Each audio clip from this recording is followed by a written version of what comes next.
We're coming to you from the DraftKings.com podcasting studios. DraftKings.com, America's one-day fantasy sports site, where it's like a new season every time you play. DraftKings.com. Now, the right time with Bomani Jones on ESPN Radio. And ESPNRadio.com. Chuck Pagano is the head coach of the Indianapolis Colts.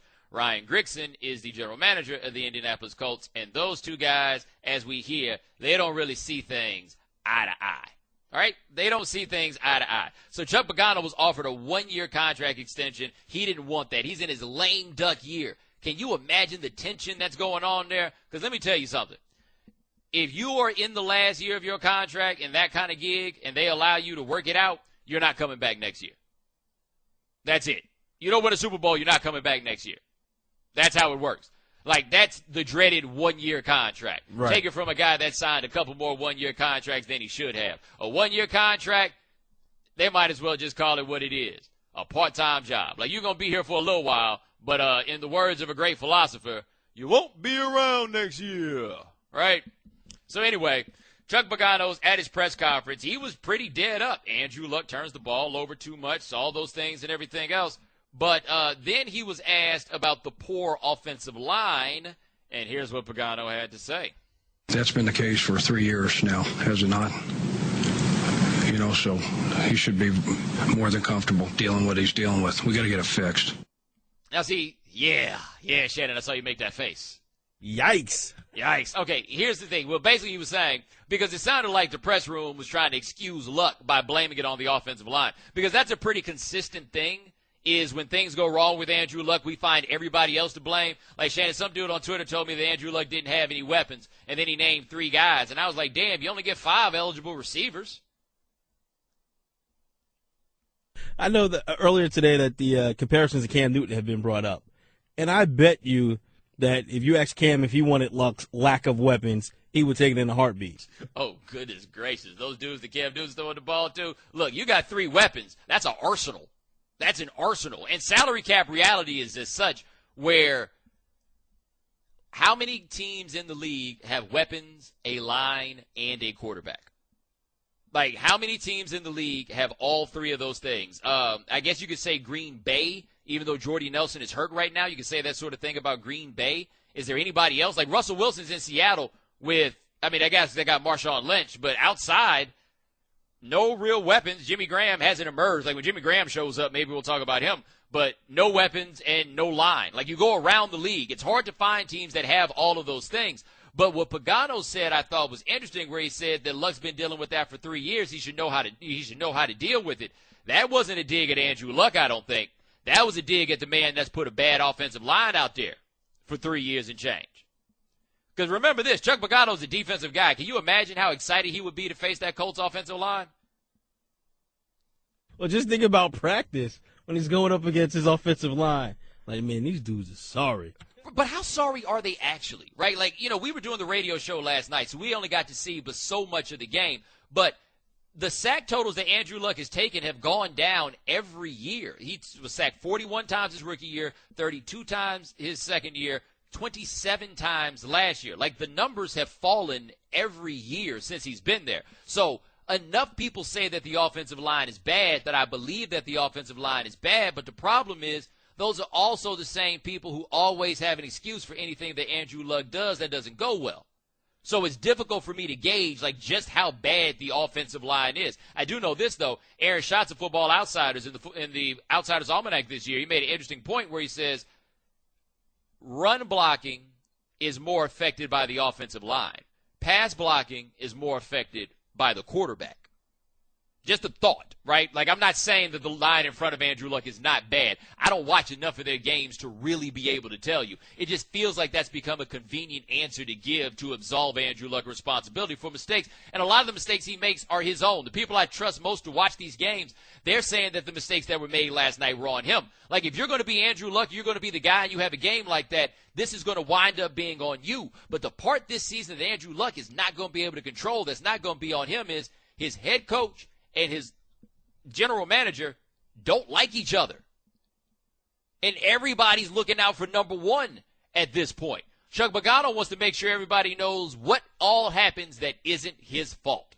Ryan Grigson is always going to be in a position to try to make it seem like the talent that's around Andrew Luck is enough for Andrew Luck to win, because they pushed this season like they had to win it this year. They went and got old guys to fill in at these positions. They didn't get a young guy. They didn't get a young guy to replace Reggie Wayne. They got Andre Johnson, who's damn near as old as Reggie Wayne. They went and got Frank Gore, who is as old as Andre Johnson, right? Like, that's what they did. Those are the guys they brought in. That's the kind of thing you do when you feel like you need to win now. And you can kind of feel like you need to win now when you have the quarterback on the cheap. Because once you have to put $20-something million a year on Andrew Luck, who's probably going to get the biggest contract in NFL history when his time comes. Once you got to give him the money, I mean, how are you going to get this offensive line thing taken care of that we're talking about so much if you don't have cap space? And speaking to your point earlier with the tension, the Colts had a lot of tension coming into the season. We mentioned before with Andrew Luck's contract, with Pagano having a lame duck season, and the need to win now. That's all been established before the season, and now the team has started 0-2 with an embarrassing loss on national television against the Jets. Yeah, and that Chuck Strong feels like a long time ago, doesn't it? A long time ago. A long time ago. So who fixes it? Who fixes it in Indianapolis? But how do you fix it if the line's the problem? If the line's the problem, that's the Chip Kelly question. If the problem is the line, how exactly do you go about fixing it? I just know this, though, that for Chuck Pagano, like, the benefit of the doubt period is over. And a lot's been masked by them playing in that terrible division. A lot's been masked by Luck and his talent. A lot got masked by the fact they got Peyton Manning with a torn quad when they played in the playoffs last year. Now it's all in front. Now it's here for everybody to see. And the second that everybody starts talking about you being a Super Bowl contender, we turn on the microscope. And what you see is a team that's just not that good, a quarterback who could be better, and a head coach, he's not that good either. Bomani. Our next guest, he played in the NFL with the Dallas Cowboys. He played in college with LSU, and now he works with us at the SEC Network. His name is Marcus Spears. Marcus, what's going on? B. Jones, what's going on, man? I'm doing all right. I was just looking up your page on Football Reference. I didn't realize you went to Southern Lab High School. That mean you from Scotlandville?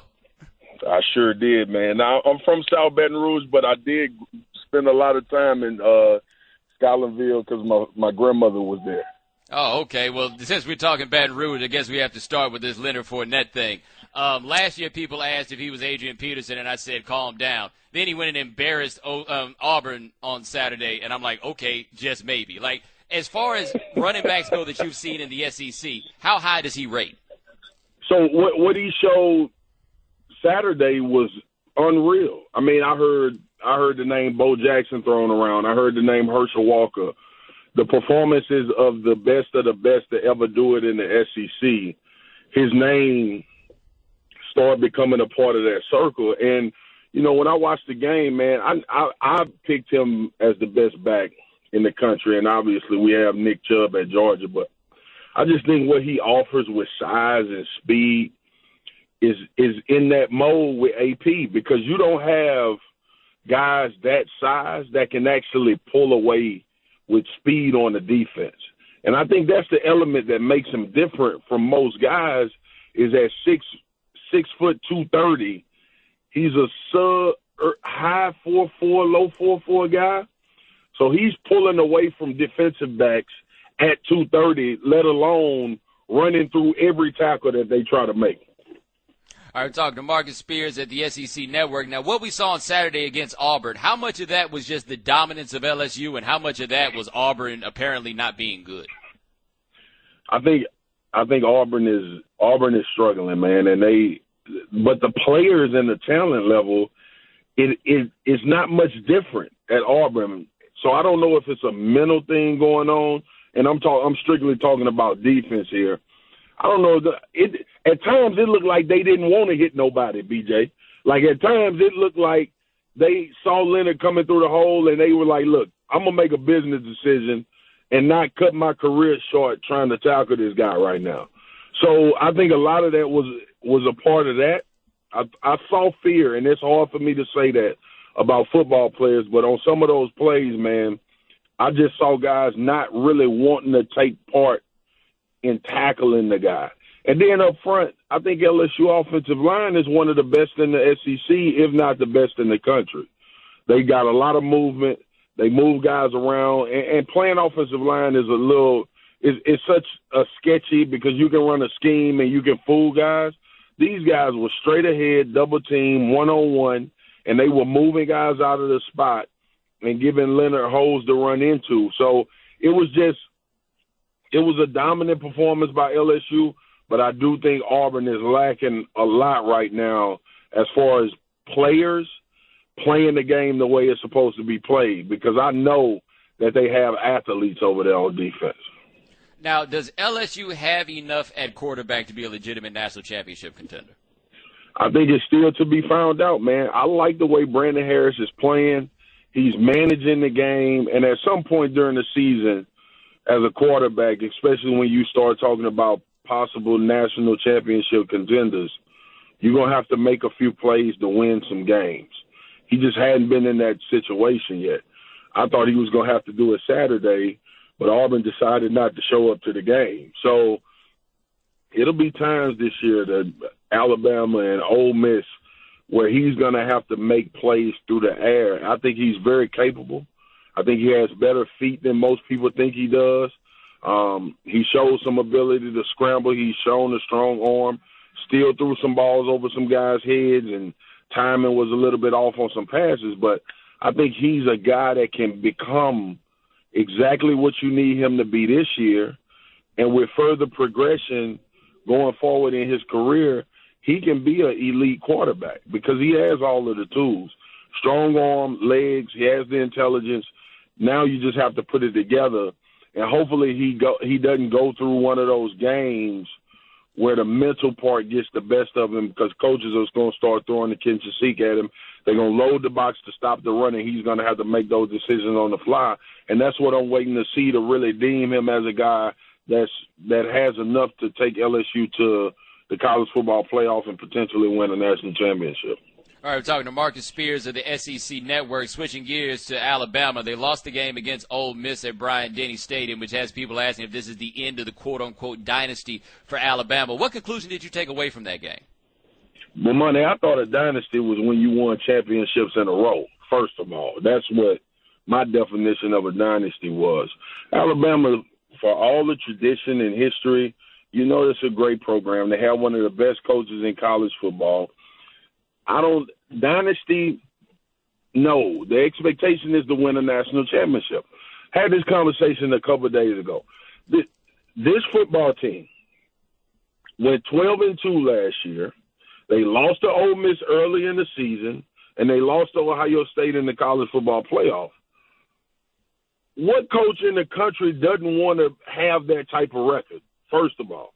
Second of all, if you limit your success to losing 2 games and not winning, and by the way, having a chance to play for a national championship and not win, if that's a bad season, if that's a dynasty being over, it's a million guys lined up that want that record and want that job.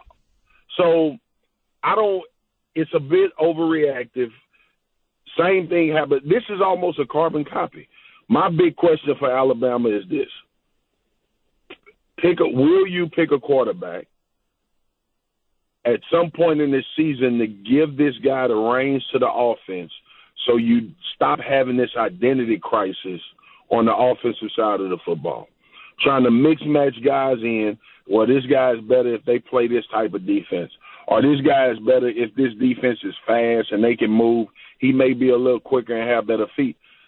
I've never seen a team, and I'm young, B. I'm 32. I've never seen a team with a 2-quarterback system win a national championship. It may have happened. I don't know about it. So I think that's step one. And 2, with Alabama, you got Coach Saban going into his locker room saying, guys, listen, turn the football over 5 times. If you turn the football over 5 times, that gives you a 13% chance of winning the game. We turned the football over 5 times, and we lost by 1 touchdown. So you leave that as a cliffhanger. Are we a better team if we take care of the ball? A lot of guys would come out of Alabama's locker room with that conclusion. Over in Ole Miss, Hugh Freeze is telling this team, we still missed some opportunities. Some balls went our way. We got 5 turnovers that we created. Guys, good job. We have a long ways to go. So both of these coaches are going to take the positives and the negatives from this game and try to infuse it in the team. My biggest issue with Alabama right now is the identity crisis at quarterback. And even when we were talking about Jay Coker transferring over last year, and he was going to be the guy, he was going to Blake Sims didn't have a chance to be the starting quarterback at the University of Alabama. When they had the little lingo go on against West Virginia the first game of the 2014 season, then Blake started to assert himself, started to play well, and they gave him that job, and he took it and went forward. He was limited. Blake Sims was limited. He didn't fully understand Lane Kiffin's terminology and what he wanted to do in the playbook, but they knew how to build the offense around him. Pick one of those guys, either Cooper Bateman or Jay Coker, build offensive plays around them, and let your offense thrive with one guy. And I think that gives you a better chance at winning football games than playing this QB limbo. All right, his name is Marcus Spears. You can check him out on the SEC Network. Hope to have him on here again before too long. My man, thanks so much for joining us. I appreciate it.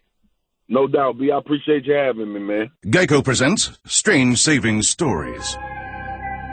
Astronomers detected an interstellar transmission. It stated, Geico, 15 minutes could save you 15% or more. The implications were staggering. Was the cosmos telling us we could all save hundreds on car insurance with Geico?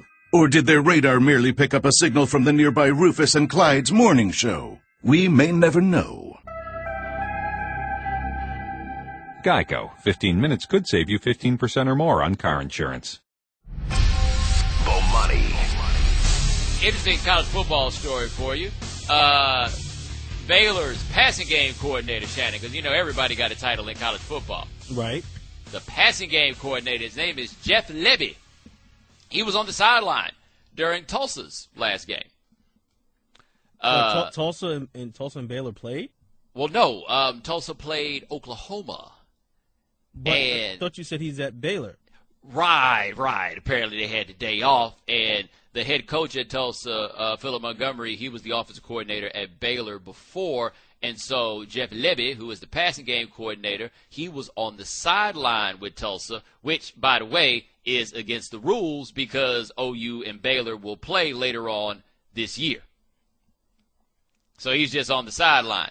Bob Stoops, this isn't going to surprise you. None too pleased. Here's what he said this week about it. I don't know what he was doing here. It's something that needs to be dealt with by our people in the Big 12 office. I've got a team to coach. I'm sure they'll handle those matters. Now, the dude Lebby, he was a student assistant at Oklahoma in 2006. So the OU folks kind of knew that dude when they saw him. And Art Briles, of course, said that he didn't know it was going on. And if he'd known it was going to go on, it never would have happened, and how embarrassed he is and everything else, right? Okay, cool. I'm not questioning Art Briles on that one. I find it difficult to believe, though, that the Lebby dude did not know that that was against the rules. I think I'm just enjoying the fact that you're calling him Lebby. Lebby. His name Lebby. But there's no way in the world that Lebby did not know the rules. Now, I'm not saying that Art Briles knew the dude was going to be there just because the dude knew the rules, but you're not going to convince me that he didn't know you couldn't do that. So are we really led to believe that Lebby and the coaching staff at Tulsa don't talk? That other coaches from other staffs don't talk, like as far as staff from out of conference? They talk. Yeah, they talk all the time. I mean, who else do they know? They spend all their time coaching football, right? Like, these are their partners. So certainly they talk. Like, we understand that they talk. We get that. I just want to know what made my man decide he wanted to go the extra mile and I'll just go sit on the sidelines. They couldn't get you seats? They couldn't get you a box? Like, I was in the box, but I didn't have a good view, so I figured, might as well come stand on the sidelines. Yeah, I guess coaches are used to it, but me, myself, personally, I'm trying to be where I can sit down. I need a seat. I'm old. Now, could you just imagine the scene on the Oklahoma sideline when they recognized them? Who's the first dude to realize what was going on, right? Like, who's the first dude? Was it somebody in the press box with some binoculars? Like, who's the first dude to look over there and be like, wait a minute. Hey, Bob, come here real quick. Don't look. Don't I know, dude? Don't we know, dude? Isn't that your man? Your man down there. Look over there. Well, there's another part of this, too. What was he wearing? Like, that's what I want to know. Because I imagine that everybody that was on that Tulsa sideline was wearing some kind of Tulsa gear, right? Everybody that was out there had to be wearing some Tulsa gear. Now, if we find out that my man was out there rocking a shirt with a big old hurricane on it, we know that he knew he was up to some shenanigans. Like, that's some Patriots type stuff there. I would love it, though, if he was over there on the sidelines just wearing a Baylor shirt. They'll never suspect a thing, right? But I just imagine those dudes on the sideline like, hey, you see him, man? You see him, man? Like, which one of y'all going to tell Bob, right? Because at first, Bob wasn't the first one to notice. Like, other people probably noticed it first. And then later, they're like, yo, who should we go tell? And then there's the one dude, maybe it was the strength coach. Yo, y'all want me to get him up out of here? I can get this dude up out of here. Just say the word. I'm going to go talk to him. Nah, forget it. Nah, I'm going to go right over there. I'm going to confront him. Here's what I'm saying. How would you handle that if you were in charge at Oklahoma? Because the way that I see it, Buddy was trespassing. Okay? Now, I am from Texas, so I recommend you not trespass in Texas, I think is the point that I want to make right there. But I understand that in other states they don't treat trespassers the same way. But I feel as though if I was on that sideline and I was not allowed to be on that sideline, I would leave that stadium with grass stains all over my shirt. Like, that's how I think that would wind up. If I was in that on the sideline and I'm not supposed to be on the sideline, somebody in a black shirt with no neck is coming to drag me out. Like, it ain't going to be those dudes doing security in those yellow jackets with those flashlights. No. It's not top flight security that's going to be in there taking me out. It's going to be like the dudes who are red shirting. They're going to be the ones that are dragging me out of there. Like, if that dude Levy got to walk out of the stadium, a Baylor coach on the Tulsa sideline at Oklahoma, if he got to walk out of that stadium, I think he needs to count that as a win. Like, that's a victory. If he was able to put his own feet on the grass and walk through the tunnel and get out of there. Because that dude had to know. Imagine the shenanigans he thought he was up to. How'd he get on the field? Right? How'd he get on the field? Who was the first person to see him walking in the tunnel and be like, whoa, wait.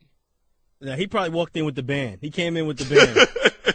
Act like you're supposed to be there. He walked in with the DJ. He carried some crates. Like, yo, let me help you with your records, bro. And that's how you get in. Yeah, he act like he was with the band like somebody else I knew who tried to sneak into a game that one time. Well, I mean, I told you about that time I tried to sneak into the Super Bowl. Yeah, I tried to sneak into the Super Bowl one time. No. Let me correct that. I did sneak into the Super Bowl. I did get into the Super Bowl. And just that quick, they sent me up out of there, man. I'll never forget this for the life of me. And see, it's funny, Shannon, you mentioned that. You know what my original plan was to get into the Super Bowl? The fact that you had a plan to sneak into the Super Bowl. Okay. Well, it wasn't a sneak-in plan, right?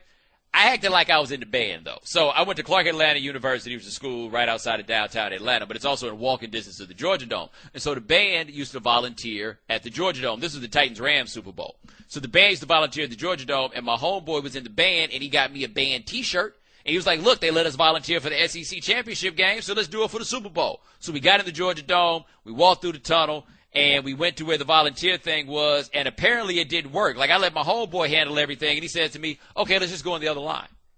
And so we go in this other line, we wait in the other line, and this is my homeboy whose email address at the time was kleptoit@yahoo.com. Shenanigans were his business, okay? So we go into this other line, and I'm just standing there minding my own business. He walks up to the front of it, and then he comes back, and we get toward the front, and he looks at me and goes, Charles Greer. I'm like, what? He goes, Charles Greer, and he says some other name, like John Jackson. So they ask him first, what's your name? And he says, John Jackson. And they look on the list, and they find John Jackson, and they cross off the name. We were going to be vendors, right? And so they gave him the suit to wear, and they gave him the stuff that he was going to sell, and then they come ask me, and they say, well, what's your name? I say, Charles Green. And they look on the list, and there's no Charles Green. But I looked at the list, and I saw Charles Greer, and I go, oh, no, Charles Greer. And they looked down, and they crossed the name off the list, and they gave me the stuff, and we was going to be selling things at the Georgia Dome for the Super Bowl. I started walking away, some dude in some, like, aqua-colored blazer with a big old key ring tied to his belt and a walkie-talkie. He stops, he puts his hand on my shoulder and says, what's your name? I say, Charles Greer. You're not Charles Greer. Look, I didn't know when I left the house I was going to be lying. So I didn't have a lie cooked up. Like, what was I going to do? Show him my license? What could I do? You're not Charles Greer. That's the right answer. Like, you are correct. Like, you said that like you knew Charles Greer. I know Charles Greer. That was the problem. It seemed very clear to me that he knew Charles Greer and knew that I was not Charles Greer. Man, I just gave him back his stuff, put my head down, and started walking away. Because I figure if I start walking away, maybe he won't call the cops. My homeboy's like, no, we can go in this other way. Nah, partner, you can go in the other way. Anyway, I know how Jeff Lebby felt when he got kicked out of the stadium at Oklahoma. Bomani.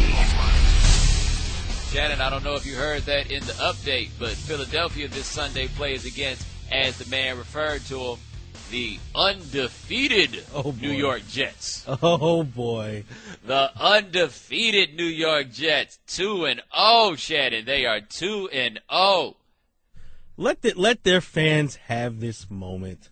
Because it won't last long. Look, I'm not taking it from them. They look to be a legitimate NFL team. They have decided that Ryan Fitzpatrick is going to be their quarterback, regardless of Geno Smith's status on health. By the way, I don't think that's going to last very long necessarily, because Ryan Fitzpatrick in his 11th year going to turn into somebody else. Like, you could make the argument in his 3rd year, could Geno Smith turn into somebody else? Possibly. In his 11th year, is Ryan Fitzpatrick going to turn into somebody else? Probably not. However, they look like a real live, like, decent football team. Now, a decent football team that certainly has flaws. I didn't get the feeling that they could run the ball very well from watching them, what I saw against the Colts and in the box score. It does not appear that they run the ball. That seems to be an issue. But they got Brandon Marshall, who's always open. Yeah, I was about to say that. Brandon Marshall is something that this team hasn't had in a long time. A definitive number one, big, throw it to me every down, I'll catch it, wide receiver. Yeah, I'm always open. Like, I can keep these guys off me. I'm always open. Throw that back shoulder fade. Nobody's getting around me. I'm always open. And it put them – they were in a situation last year where Eric Decker was their best wide receiver. And Eric Decker's doing nothing for you against number one corners. He's a number 2, 3, like somewhere in that range. But if some other team is putting their best corner on Eric Decker, it's a wrap. Like, it's not going anywhere. Well, now they don't have to do that anymore. And their defense – they went from one defensive coach to another. Now, normally what you see in those situations is the complete flip, right? You had a defensive guy and you wanted to build the team around ground and pound or something like that. You get rid of that guy and then you bring in the high-flying offensive cat. That's not what they did on this one. They went and got another defensive guy. They just decided they needed a new coach. Because I'm not so sure that with Rex they needed a better coach as much as they needed a different coach. Like, something had to change. And Todd Bowles, personality-wise, is just a totally different animal than Rex Ryan. They didn't need better necessarily. They just needed different. They needed different, right? And they got a level dude. Like, that's what Todd Bowles is. Todd Bowles is a level dude. And the Jets, save for the quarterback getting his jaw broken, it's been pretty uneventful. And that's, like, the best news ever for the Jets, right? Uneventful? Because it's always an event with them. Well, we did have that one situation. Like I said, other than the quarterback getting his jaw broken. No. That other situation with Richardson and driving. Oh, yeah. Well, he's on suspension. He's on suspension right now. Yeah. He's well. How fast was he going with the child in the car? It was like $120 or something like that. Yeah, in the Bentley. Yeah. Yeah. But he's gone right now. Like that. So we're not gonna talk about him. Yeah. Yeah, their training camp actually gave us no indication that things would be so level right now. Now, we also don't know if they've beaten a team worth a damn yet, right? They beat Cleveland in week 1, and I don't think that's anything to discuss until it's proven otherwise. The Colts, I mean, we can't start off the show talking about how terrible they appear to be and then be so excited about the Jets right on the other side. But the Jets, at the very least, look competent. And the Jets get this weekend? Oh, they get the Eagles. They get the Eagles this week. Like, they have a chance to kind of stack this up, don't they? Like, let's Eagles, Dolphins, Redskins, the next 3 games. So it's possible they could be 5-0. 5-0 headed into that New England game, yeah. Which would then mean that they would lose to New England, 45-3? Is that how that would shake out? Isn't that how those sorts of things go? Yeah, basically. It's at New England, too, yeah. Yeah, but, dude, look at the schedule after that, though. At the Raiders, Jaguars at home. It's possible the Jets could be 7-1. Now, of course, somebody could wind up getting hurt. They do have Ryan Fitzpatrick at quarterback. We can't ignore that part. But, Like, the Jets could really get themselves onto a roll, which would then mean that this whole season is crazy. Yeah, speaking of injuries, we had an update with Decker. He has a knee injury he suffered yesterday. MRI he had an MRI today, and he does not need season-ending knee surgery. So it's not a season-ending knee injury, excuse me. So he's out for an amount of time, but it will not be the entire season. And they get Devin Smith back, the second-round draft pick. Eventually, he'll be back from Ohio State. So will Curley actually get to play because he's kind of been invisible for them this year? Will he actually get to do something? Forgot about him. Jeremy Man, Curley. if I'm Curley and I dealt with the growing pains of Geno Smith and now we're finally good and I'm not getting any burn, I am heated. He hasn't made a catch all year, Shannon. All year. Here's how the Jets are doing this. Brandon Marshall has 13 catches. Eric Decker has 10. No other wide receiver has more than 4. Sounds about right, actually. That sounds like a winning formula for the Jets. So basically all I'm saying is I started this segment off by saying that the Jets look like a legit football team, and then I look into it more, and it looks a little bit like fool's gold. It's early. It's only 2 games, but like I said earlier, let the Jets and especially their fans have these 2 games. No, but see, that's the thing, man. I don't want them to do it to themselves. You understand what I'm saying? They're going to do it to themselves. I know, but I don't want them to do it to themselves. Like, they need to fall back and just be like, okay, these 2 games are full goal, and then it'll feel better if you win, like, 7. You know, like, I feel like you need to calibrate your expectations such that you can find the beauty in a 7-win team. Like, that's what you need to do. And here I was talking them up to 7-1. See how quickly you did that? You ever get halfway through a radio segment and realize maybe, just maybe, you don't know anything about what you're talking about? I feel like that just happened to me. Yeah, the Jets will have that effect on you, so. Like, I feel like that's the thing that happened. I do feel bad for Geno, though. And aside from the whole jaw-breaking thing, the thing I feel bad for him on is he was better. The last month of the season, you go back and look at the numbers, he was pretty good. That last game against the Dolphins, we had Steve White of SB Nation on with us a couple weeks ago, the perfect rating game. And He said you started to see it. And this game that Ryan Fitzpatrick just had wasn't great. I mean, he has been decent, but he's throwing for what? He's throwing for 200 yards a game. He's not throwing interceptions, which, of course, has been Geno's problem for a long time. But Ryan Fitzpatrick hasn't been great. Like, if you decided that Geno Smith was your starter, and then Ryan Fitzpatrick put out these 2 games that he's put out right now, I really don't understand why Geno Smith doesn't stay your starter. Like, the whole idea that we're winning so we're not going to change anything, so everybody's job is safe forever just as long as you keep winning? Is that what it is? Essentially, yeah. I mean, that's basically what you're saying. There's no other position that we treat like that, and I understand the reason people do treat quarterback in that way. You can really only have one quarterback, but Ryan Fitzpatrick can't be your quarterback. Like, the chance of you going to the playoffs, even as I rattled off that schedule, the chance of you going to the playoffs with Ryan Fitzpatrick as your quarterback are low. Now, you can make the argument the chances are low with Geno Smith also. However, there is a potential for improvement with Geno Smith that simply doesn't exist with Ryan Fitzpatrick. So I was a little shocked that they made that decision already, that they're just going to go away. Like, if they say Geno was the starter in the beginning, I don't know why, if he's not the starter now. Right, if you beat out Fitzpatrick in training camp, then why shouldn't he be the guy now when he comes back? Yeah, I am not at the point where a third-year quarterback that we haven't even seen play in his 3rd year, that I'm just like, okay, this just isn't going to happen. Unless you just show me nothing. Like E.J. Manuel, for example. I've played the give-up game with E.J. Manuel. But there was an improvement with Geno Smith last year. I'm not saying he's great. Don't get me wrong. I'll never be the guy to say that. I was never sold on Geno coming out of school or anything else. He's not great. I don't think he'll ever be great. I think best-case scenario with him is that he's going to be good. But that would be better than Ryan Fitzpatrick, who I think thus far has simply been not bad. And not bad has been good enough for him, but there are going to be times where they need a quarterback who has the potential to be good. And if Geno is able to get the turnovers under control, I think that fixes pretty much everything with him. You could put together a videotape of Geno Smith's best moments, and you would think that Geno Smith was a really, really good quarterback. And then you could put together a tape of Geno Smith's worst moments, and you would think he's literally the worst quarterback that you've ever seen. Like, he's that guy. It's a Rex Grossman sort of scenario where the talent exists. The problem with Rex Grossman was this. It wasn't that Rex Grossman was sorry. The problem with Rex Grossman is that he had the potential to be very good, but the only way he could be very good is if you planned around the possibility he might be very good. That, in turn, put him in positions to be very bad. But I would not go this entire season if I were the Jets without giving Geno Smith some meaningful snaps. Like, if you do, you're just deciding, okay, we have to draft a quarterback next year, which I guess maybe might be your decision no matter what. But I'd still see what we have in Geno Smith if I'm running the Jets. So we'll see how that decision works out. We'll see how long it lasts. But they've set themselves up now for a situation of playing quarterback yo-yo, and that never goes well. Now, if they play quarterback yo-yo, Shannon, that'll be the Jets that we know and love because we don't root for them. And now, for Geico's edition of Stuff Found in Your Car, we go inside your side door pocket. Hello, yes, the crumpled receipt with gum in it.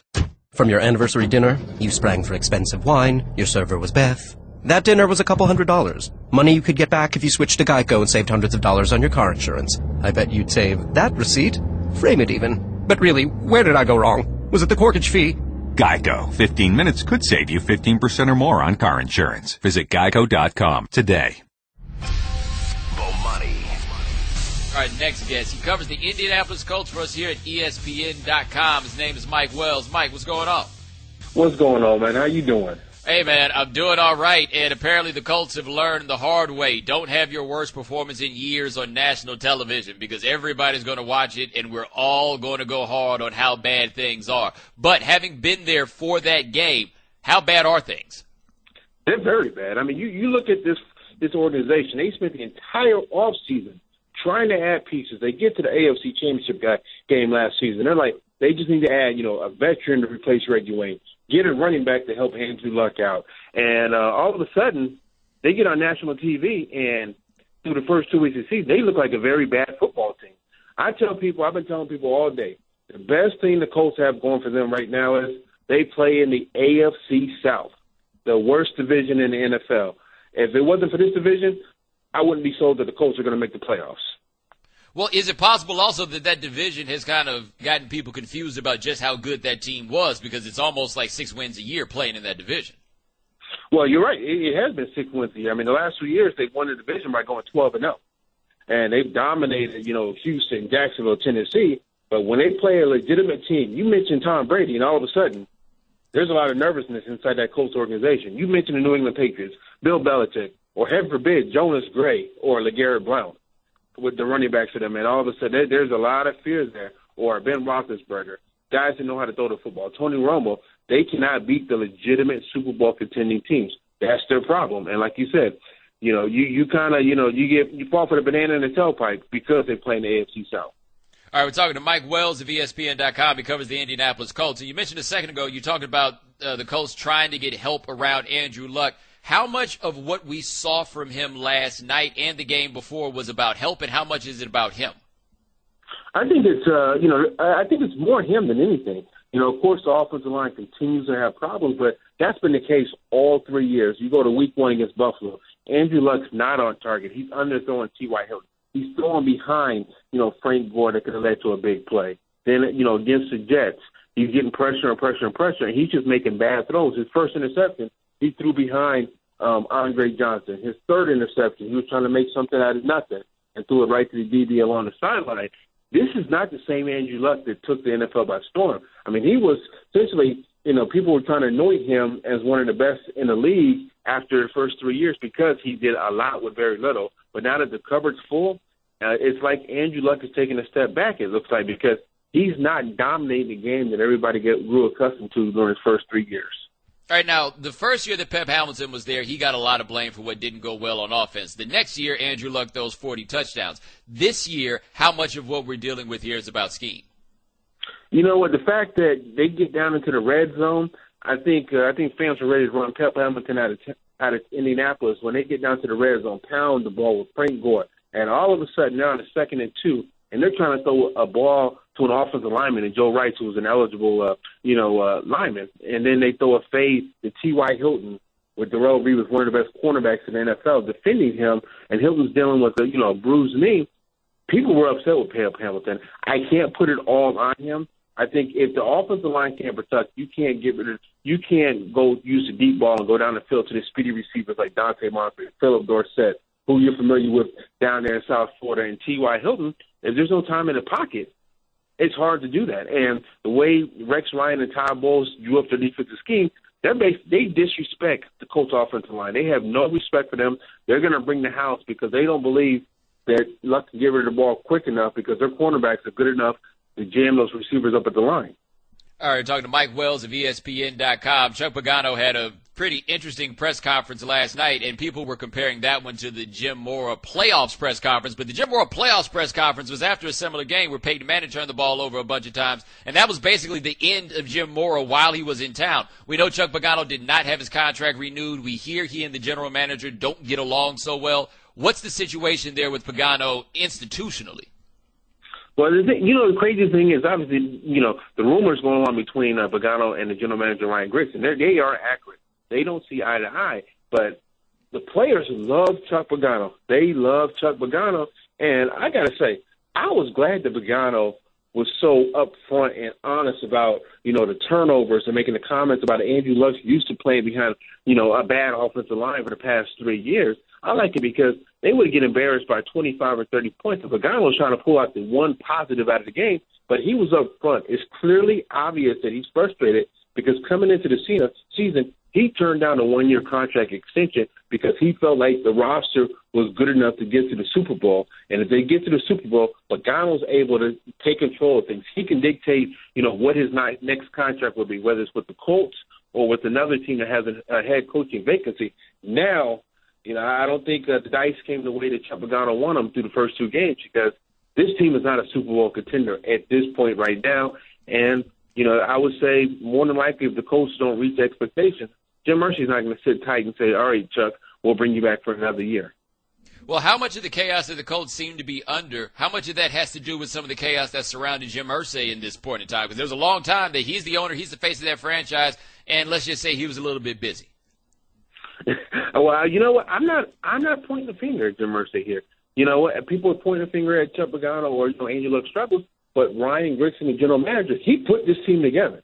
He failed to address the offensive line. He has not upgraded the defense, even though I will give him credit that they played, pretty decent against the Jets. Never mind, it was Ryan Fitzpatrick, the quarterback, but they didn't cost him the game. But the same problems that Indianapolis has had the past couple years since 2012 continue to come up.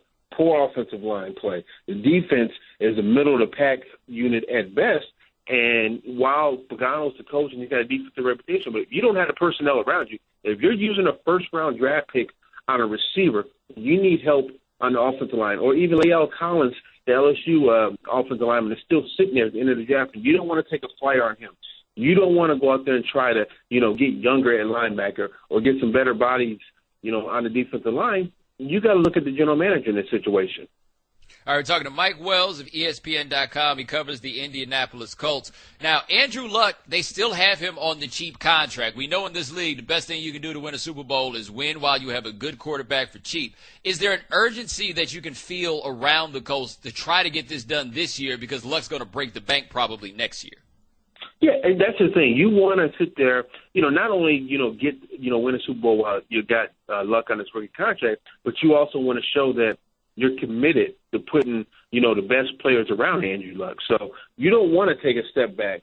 You want to continue to get to the playoffs and show that, you can not, if you don't get to the Super Bowl, you can knock on the door to get there because Andrew Luck is worth paying for. Obviously he's not the same. He struggled through the first 2 weeks, but he is worth giving top dollar to. And if the Colts mess around, I know Luck's not going to go anywhere. Jim Irsay's not going to let Luck go anywhere. But you want to make sure the pieces are there where Luck has confidence going forward with his organization. Now, is there any way, turn it around seems unfair to say because they've only played 2 games, but if the issue is talent on the offensive line, is there anything that they can do to improve how they play on the offensive line? I wish there was an answer for that. I think it goes back to Pep Hamilton, offensive coordinator. He's got to do things to get rid of the ball quicker. The receivers have to do a better job of getting off the line of scrimmage and get some separation, get some space where Luck can throw the ball to him. Because if not, Bomani, this is a copycat league.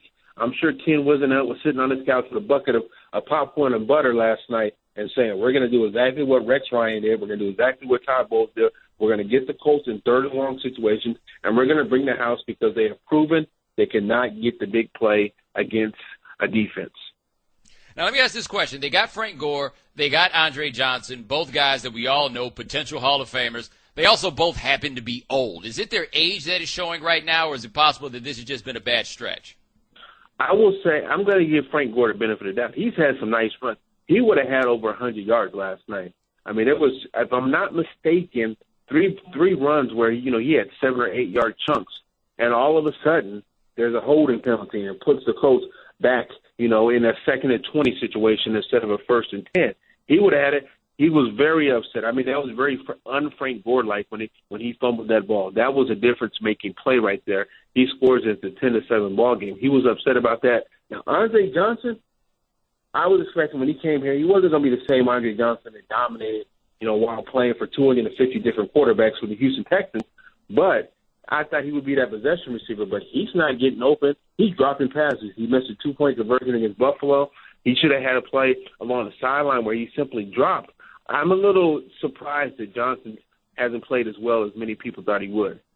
All right, last question from Mike Wells of ESPN.com. Much has been made today of the fact that Andrew Luck has the most turnovers in the NFL since the beginning of the 2014 season, but it's interesting that no one seemed to notice this until now. How concerned have the Colts been with his turnovers up until this point? Because I think Luck is kind of a construction to the general audience because he's just Andrew Luck, the guy we heard about at Stanford. But for the people that see him every day, has there been a real concern about that, or have they just taken that as what comes with Andrew Luck?